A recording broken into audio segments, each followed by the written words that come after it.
Miguel, dito po ang lusot ko. Ayan, no? Dito po yan sa Pag-asa, Salud Active. Ayan.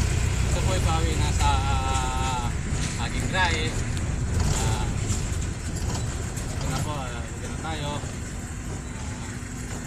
Ayan po, napalubog na po ang araw kasi mag-alas 6 na po. Ayan, mag-alas 6 na. Mga ka-idol. Ito po yan sa Road 13, Pag-asa. Malubog na po yung araw. Mahirap kasi po dahil naninigit yung gulong. Kaya hindi tayo makapamasadang maayos. At naiyan na rin po ako sa operator, baka sabihin reklamo ng reklamo. Kaya ganun. Kahit ganong guro po, kahit ganong tatala mo naman sa ganong sitwasyon, napakahirap. So yun na. Sana po maintindihan nila naman na talagang mayroon diferensya po yung sasakyan. Kaya ako po nagbaboundary ng maayos, tsaka na maayos po ang trabaho ko, kaso po yung sasakyan nga po yun, hindi maayos. Yan po ang problema.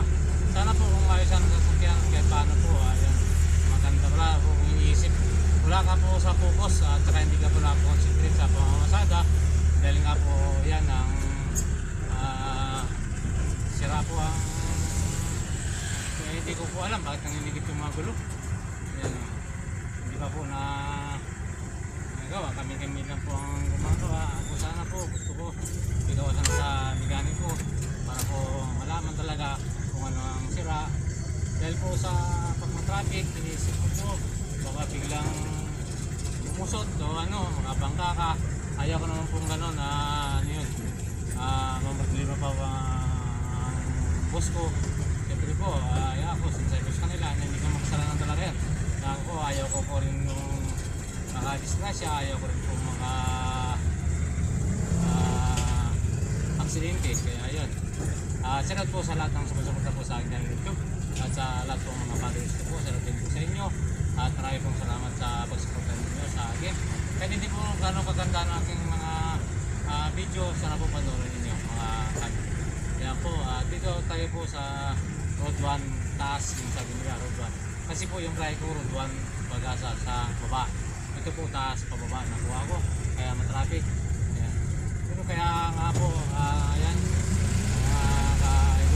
pag meron talaga problema sa sasakyan, hindi ka po makapokus, hindi ka po makapag-concentrate sa mamasada. Yun po, pag minsan, ako ay nahihiya na sa boss ko. Baka sabihin na ganun. Kaya kahit namamakat po ang treno, pilit ko pa rin po mamamasada ako, pero po pag matraffic, hirap, wala talaga po.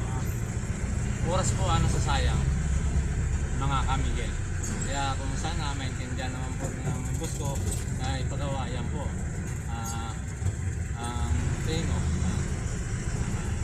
Shout po sa lahat na sa Bicol at dito sa Metro Manila at sa La Union, kahit saan sa Cebu, ayan, Ayani, kahit sa akin kapatid, Ayana, J3, yan, shout po sa lahat na lalo na po dyan sa Alacon po family, shout po, at Quijano family sa Bicol, ayan, mga shout din po sa inyo, at lahat na po, ayan, mga Miguel, ayan, shout din po, at wala na kayo po makagawa, hanggang dito na lang po. Maraming pong salamat sa pagsabay niyo sa ating video. God bless po. Bye bye.